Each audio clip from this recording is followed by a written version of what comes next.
We have provided different types of support, also when it comes to different measures to protect against chemical weapons. And I expect the allies to look into how they can step up and provide more equipment to protect and defend against chemical weapons.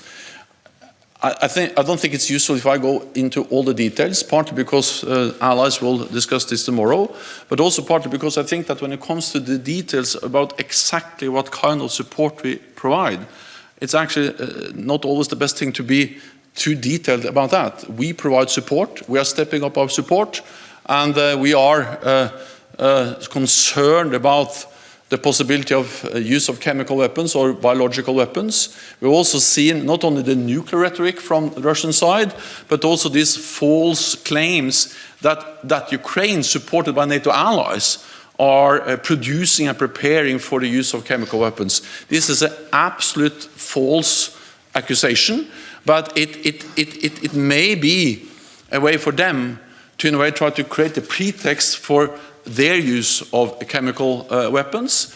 Russia has used chemical agents before against their own opposition and also on NATO Allied territory in Salisbury.